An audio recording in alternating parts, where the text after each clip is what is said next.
Meus irmãos e minhas irmãs, eu espero que você já tenha notado, percebido, nessas 2 semanas, que nós temos lido diariamente, na primeira leitura, o livro dos Atos dos Apóstolos.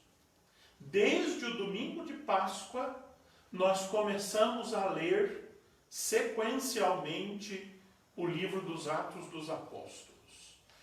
E vamos fazê-lo em todo o tempo pascal, inclusive nos domingos. Nos domingos, quando nós costumamos, na primeira leitura, ouvir o Antigo Testamento e na segunda leitura, ouvir o Novo Testamento, durante o tempo pascal, nós ouvimos na primeira leitura os Atos dos Apóstolos, em substituição ao Antigo Testamento, e na segunda leitura, as cartas do Novo Testamento, e mais por final do tempo pascal, o livro do Apocalipse. O certo é que nós estamos fazendo uma leitura contínua dos Atos dos Apóstolos, porque ele é um livro pascal.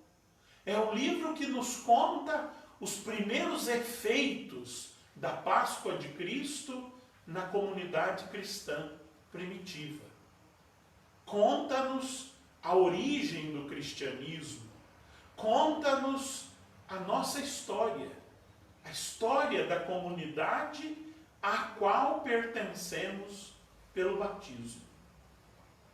Por isso, nem sempre a leitura dos Atos dos Apóstolos, por ser uma leitura contínua, vai coincidir na temática com o Evangelho. E por isso nós precisamos abordar separadamente. Uma questão é a primeira leitura, outra questão é o Evangelho. Portanto, da primeira leitura de hoje, eu queria chamar-lhes a atenção apenas para aquilo que se chama o Conselho de Gamaliel. Gamaliel, um fariseu, membro do Sinédrio, o mesmo Sinédrio que instigou o Império Romano para crucificar Jesus, agora, diante da prisão de Pedro e João, diante da insistência deles e de todos os apóstolos em obedecer antes a Deus do que aos homens, Gamaliel agora pede ao Sinédrio que os acusados, ou seja, os apóstolos, sejam retirados, e ele dá um conselho ao Sinédrio. Gamaliel é um homem sábio. Gamaliel lê a história do seu povo. Ele chama a atenção dos seus companheiros de conselho, dos seus companheiros do Sinédrio, dizendo: olha, já apareceu Teudas, faz pouco tempo. Ele arrebanhou 400 discípulos. Quando ele morreu, todos se debandaram. Depois veio Judas, um galileu, como esse Jesus aí de Nazaré.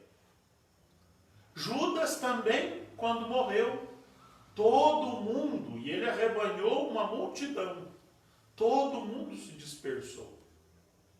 Por que é que nós vamos ficar preocupados com os seguidores desse Jesus de Nazaré?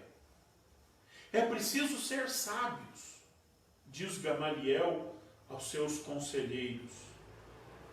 E onde está a sabedoria?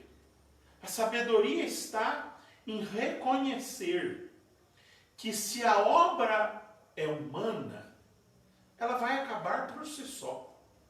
Como acabou a obra de Teudas, como acabou a obra de Judas, o Galileu, e como já se acabaram ao longo desses 2000 anos tantas obras, inclusive dentro da própria igreja. Obras que ou não eram de fato um carisma dado por Deus, mas antes uma iniciativa humana, até bem intencionada, ou então porque eram obras que respondiam a um determinado período histórico, que foram importantes para aquele período, mas passada aquela página da história, não tem mais sentido. O certo é que o sábio Gamaliel aconselha os seus colegas de Sinédrio para que observem os discípulos de Jesus, apenas observem. Porque se for uma obra humana, aquilo que Jesus pregou e agora os seus discípulos pregam, ela vai desaparecer por si só. E então nós do Sinédrio não precisamos ficar gastando, perseguindo esses homens. Por outro lado, é preciso estar atentos, porque essa obra pode ser de Deus. E se for obra de Deus, nós vamos lutar até o último dia das nossas vidas e ela não vai acabar. E nós corremos o risco de nos indispor, de nos pôr contra Deus. Essa é a sabedoria de Gamaliel. As obras humanas passam mesmo que nós não queiramos. E as obras de Deus permanecem ainda que nós não queiramos. Por isso é preciso estar atentos sempre na nossa vida, na vida da igreja, na vida do mundo, para não correr o risco de nos indispormos com a vontade de Deus e não gastar energias em nos opormos àquilo que por si vai acabar. Agora sim nós podemos olhar para o Evangelho. O Evangelho de hoje é muito importante nesta caminhada que nós estamos fazendo pós-pascal. É um Evangelho muito importante no contexto do Evangelho de João, e nós vamos entender bem isso. Até ontem, nós estávamos lendo o diálogo de Jesus com Nicodemos, que está no capítulo 3 de São João. Diálogo que versa sobre o batismo, o novo nascimento para a eternidade, dom e tarefa de todo cristão. O batismo como o primeiro sacramento pascal. A nossa participação, eu dizia para vocês há poucos dias, ao nosso mergulho na morte com Cristo, para com Ele ressuscitar. O batismo é este sacramento que vem sendo redescoberto, mas ainda precisa muito mais ser redescoberto por nós. Este sacramento que a todos nós batizados nos torna sacerdotes, profetas e reis, membros do corpo de Cristo, um povo sacerdotal, profético e pastoral. Mas hoje a liturgia nos conduz, nos faz como que passar ao segundo capítulo, mas não ao segundo. Agora a liturgia nos faz passar ao capítulo 6 de São João. Estávamos no 3, o capítulo do batismo, e agora hoje iniciamos o capítulo 6. E o capítulo 6 de São João, todo ele, e nós vamos lê-lo todo no restante desta semana e também na semana que vem, é o chamado capítulo do pão da vida.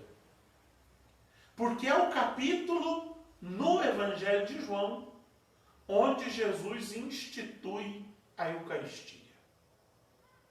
Talvez você não tenha percebido, mas a partir de hoje você vai ficar atenta, que no Evangelho de São João, na última ceia, Jesus não institui a Eucaristia.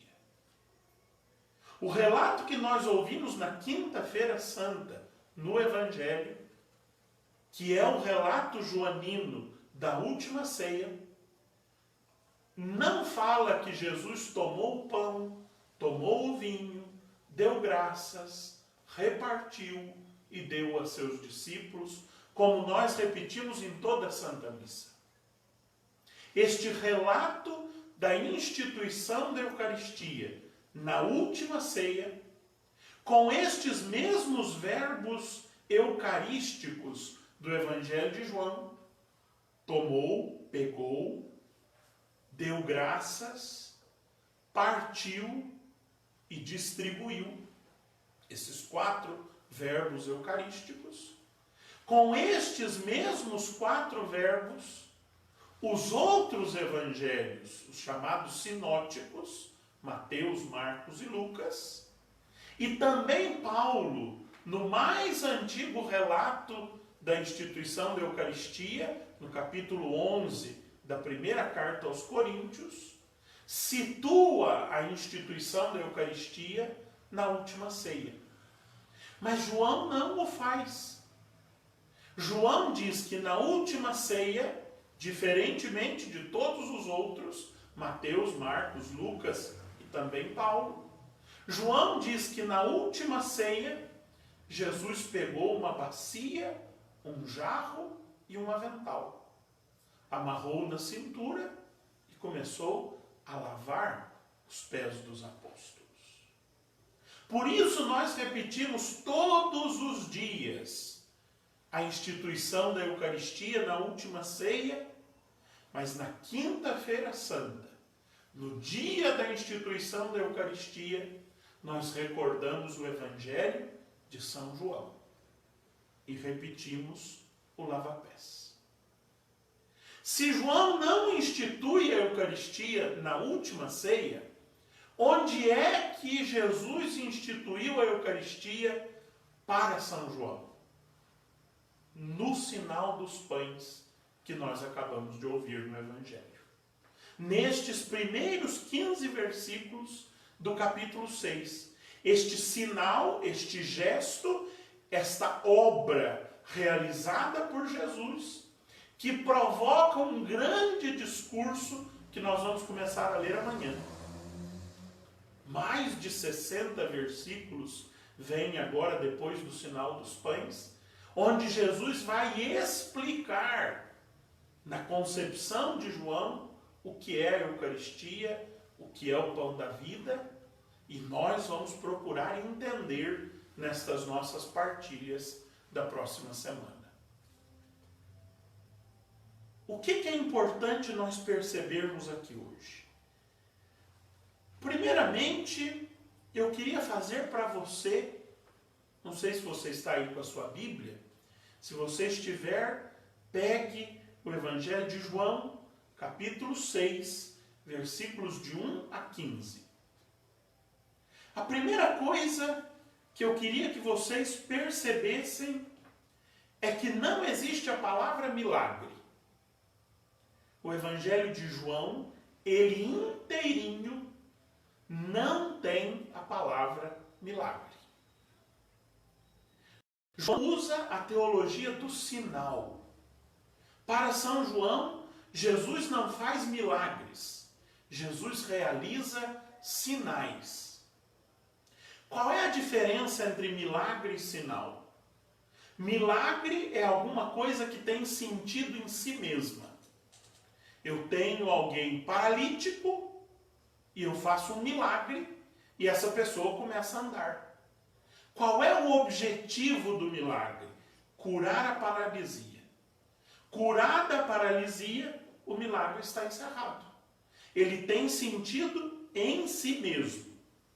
Se eu derrubo este cálice e ele se parte, e eu faço aqui um milagre e o cálice aparece inteiro, eu não preciso fazer mais nada.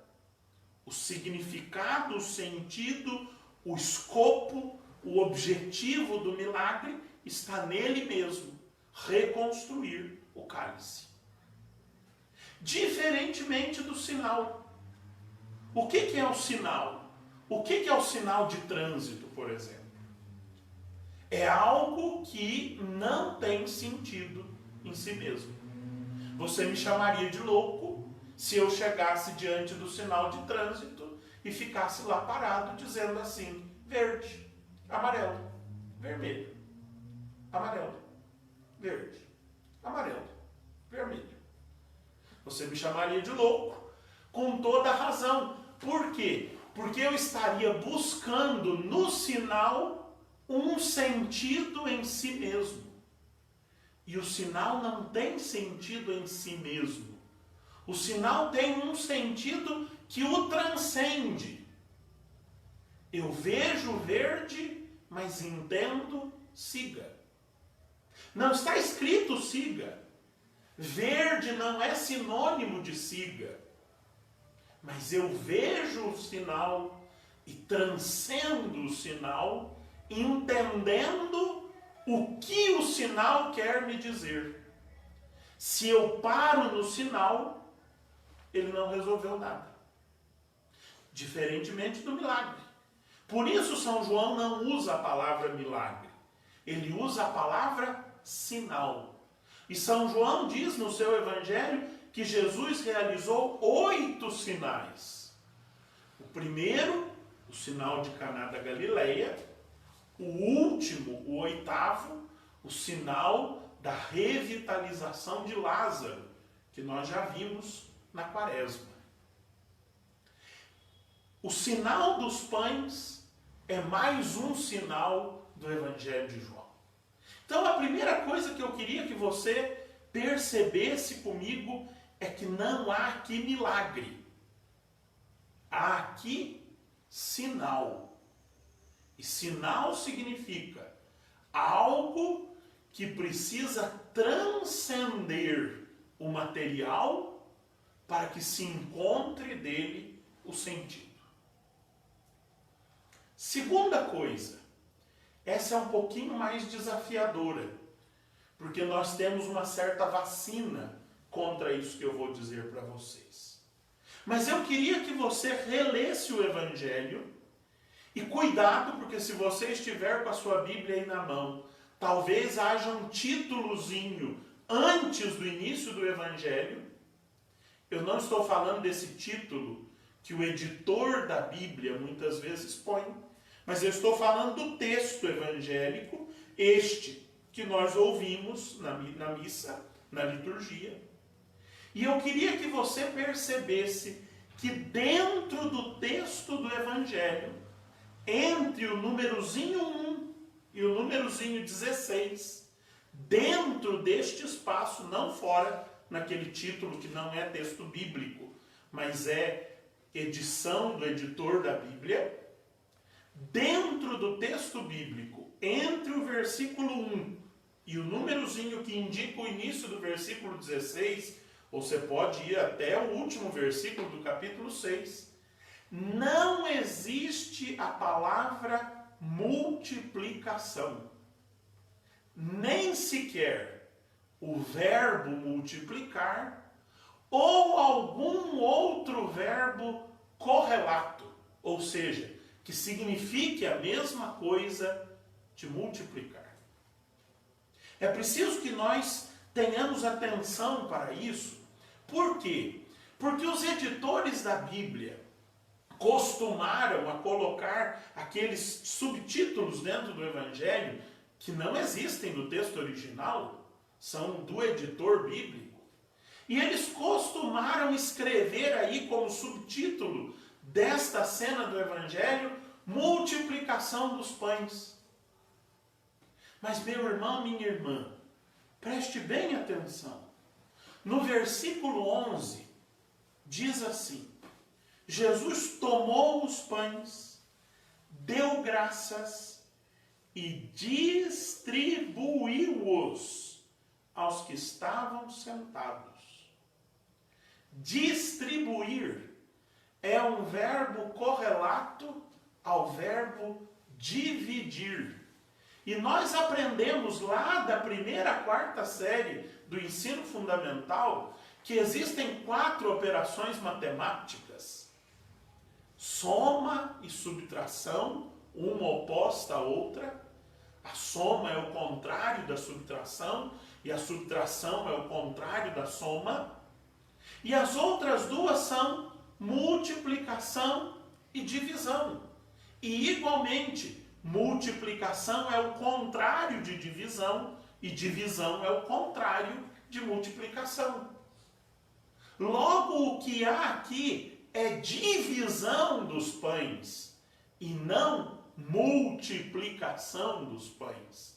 São operações matemáticas contrárias. E não há no texto evangélico nada que indique a operação da multiplicação. O verbo utilizado é distribuir ou dividir, operação contrária à matemática. E a última pergunta que eu quero fazer para você, e paro por hoje, porque nós vamos aprofundar isto amanhã e depois em toda a semana que vem, é a seguinte: onde é que o sinal aconteceu? Ou eu poderia perguntar usando a palavra que você já sabe que o Evangelho não usa. Onde é que o milagre aconteceu? Ou, para usar a outra palavra que o Evangelho não usa, onde é que a multiplicação aconteceu? Aconteceu na mão de Jesus. Jesus tomou os 5 pães e ele ia dando os pães e tinha sempre 5 na sua mão e não acabavam aqueles 5 pães. Foi na mão de Jesus que o milagre da multiplicação aconteceu? Parece que não. O Evangelho não diz isso. Não nos dá a entender isso. Diz que foi Jesus quem distribuiu, isso sim. Mas não fala que foi Jesus quem multiplicou. Jesus distribuiu os pães aos que estavam sentados e fez o mesmo com os peixes. Ah, padre, mas então foi no embornal do menino. Porque tinha lá um menino, o André disse, tem um menino aqui que tem 5 pães e 2 peixes. E foi lá no embornal que o milagre da multiplicação aconteceu. Os apóstolos iam tirando o pão, e de 5 virou 10, de 10 virou 100, de 100 virou 1000, e estava tudo dentro do embornal do menino. O Evangelho não nos dá fundamento para dizer isso. Então foi na mão do povo. O povo foi pegando o pão, e o pão se multiplicava na mão deles, e um ia pegando da mão do outro. O Evangelho não nos dá pistas para inferir isso. Por que o Evangelho não nos dá? Porque isso não aconteceu. O Evangelho não trata do milagre da multiplicação dos pães. O Evangelho trata do sinal da divisão dos pães. Ou seja, se aquele menino que tinha 5 pães e 2 peixes aprendeu a dividir com os outros os seus pães e os seus peixes, todos aqueles 5.000 homens, os sinóticos dirão, sem contar as mulheres e as crianças, aprenderam muito mais do que o menino a dividir também aquilo que eles traziam. Aí está o sinal. O sinal está precisamente na capacidade divina de Jesus de nos ensinar a dividir, a pôr em comum aquilo que temos, a doar a nossa vida, porque é doando que nós seremos salvos, como Ele doou a sua vida na cruz. Meu irmão, minha irmã, nós estamos no tempo pascal.